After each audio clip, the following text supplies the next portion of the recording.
Hey, how's it going, everybody? Welcome back to the layout. I finally got enough work done on the layout that I think it's about high time to do a layout update video. So here we are.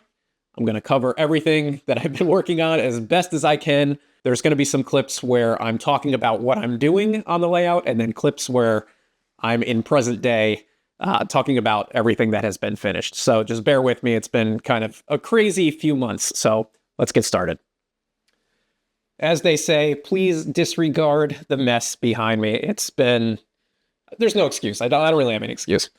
Let's talk about the layout a little bit. I've been chipping away at this expansion for a little bit now. It's been a very slow process because I haven't really been able to find the time to do the work.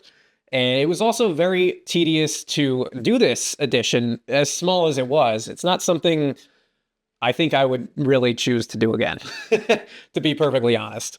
The full expansion is literally from here to here, so it's about 4 inches across the entire front, the whole length. And then the area down all the way at the end had an additional 1 foot box put on it, which I'll cover separately, but that's the area for the engine shed and locomotive storage and a little bit of a tail track. That's kind of separate. I'm still working on that. The main part that I got done was right here. So adding an additional 4 inches to the front of the layout sounds not so bad. It sounds easy, right? All the little pulls that I'm using for turnout controls really added a layer of complication to this. So the first thing that I did was add the additional benchwork, which was pretty straightforward. I just used some 1x4s, added some cross bracing, and just created the frame across the front of the existing fascia. I didn't even take the fascia down. I just left it in place.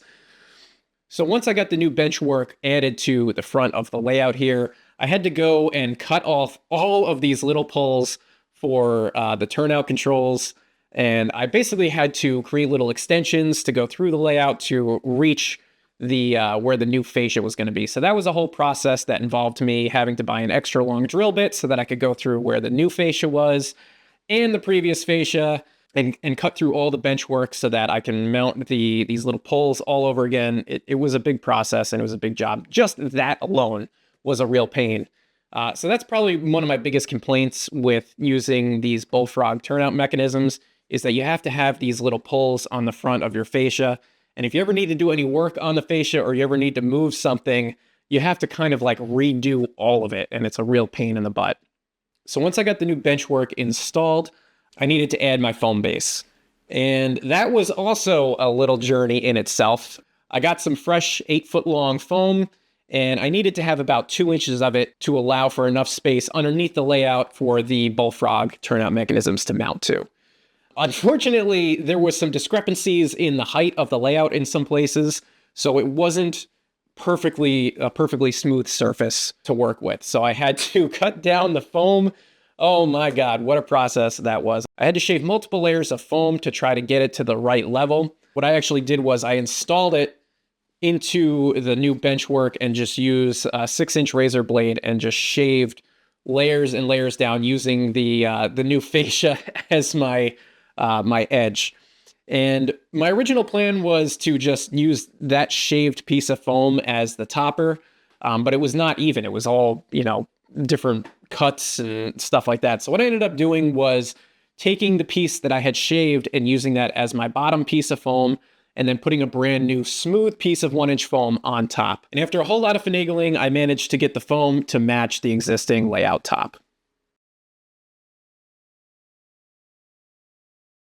Once I got the foam glued into place, I then painted the top of the foam an even dark gray color just to cover up any of that pink or green foam that could possibly show up underneath any of the scenery. After painting the foam, I needed to scrape up some of the existing scenery material in order to lay my new track.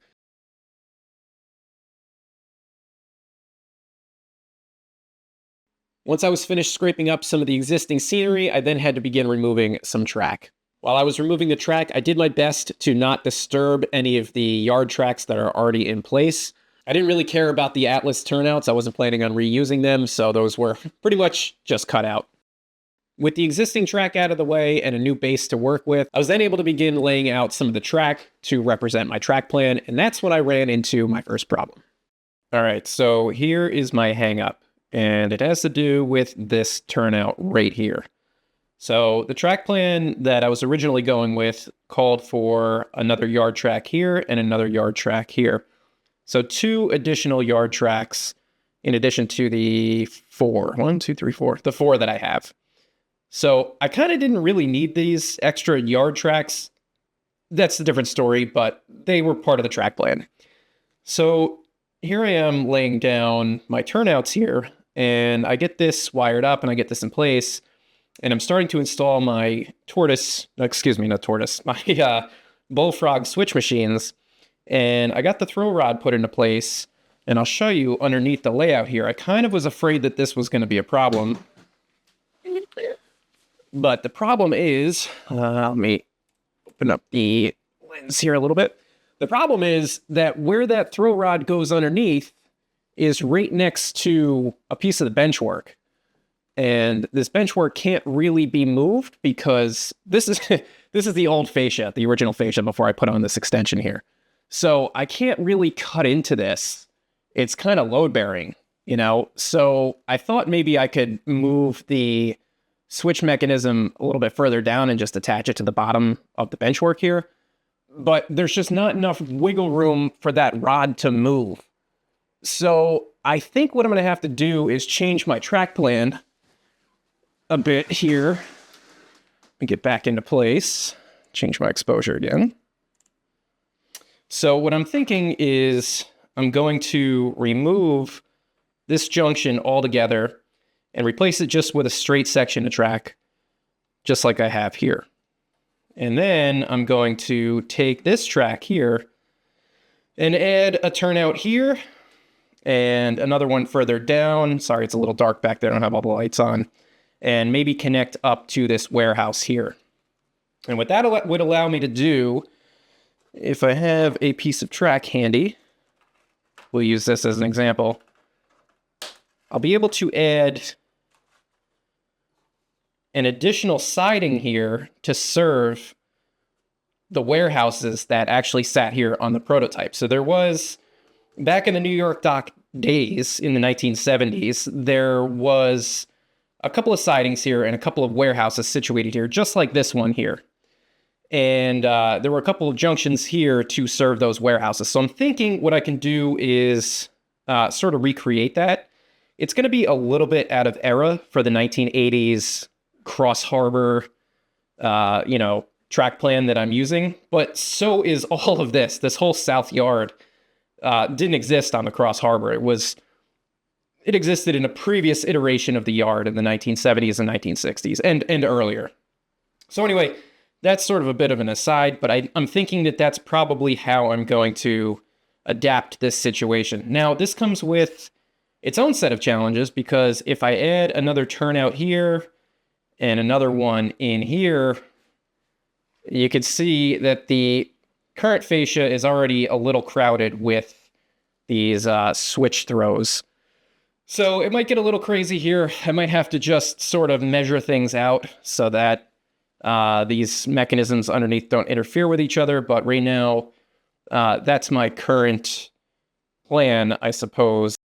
Spoiler alert, that's the track plan I ended up going with.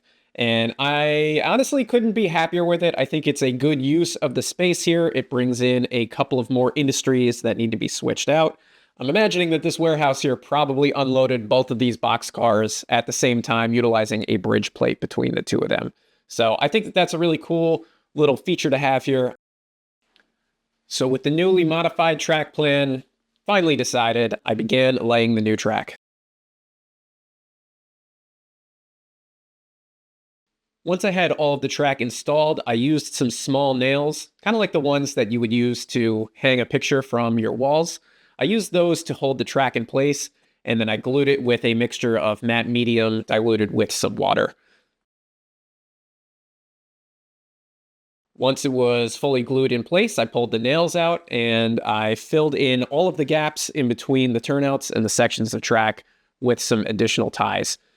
Some of the ties had to be shimmed up a little bit, but that didn't really make a difference because once you add ballast, you're never going to notice. I do attach my feeders to the bottom of the rail joiners, which a lot of people will say is not a good idea. I haven't really had any problems necessarily doing that, but I do put feeders on every single piece of rail separate. So there are feeders all over the place, which is probably another thing that slowed things down quite a bit for me. But the way I do it is I attach the feeder wire to the bottom of the rail joiner with a bend in it. Once the track is assembled and you've got your ties in place and everything is painted, you can't even see them. It's honestly the best way to do it in N-scale, in my opinion. Personally, I don't want to see feeders. I don't like feeders attached to the side of the rails or any place that I can see them. If that's how you want to do it, that's fine. But on my layout, I don't want to see the feeders. I want them to be hidden. So I keep them underneath the rails and I try to paint them so that they just are invisible. Once everything was glued in place, I then painted the track. And my favorite mix of paint is Rail Center Ash Gray with like a medium dirty rust color. I like to mix the two together, 2 parts ash gray to 1 part of the rust color. And that kind of gives like a really grimy, rusty look without it being too bright and too rusty. It's almost a little bit more gray than it is brown, but it still has little elements of brown. And if you mix it in your airbrush in such a way, you'll kind of get these layers where when you're brushing it on, you'll get a little bit more gray at times, and at other times you'll end up with a little bit more of the rust color, and it'll kind of go between those two, and sometimes it'll blend together really nicely. And that's the look that I really like.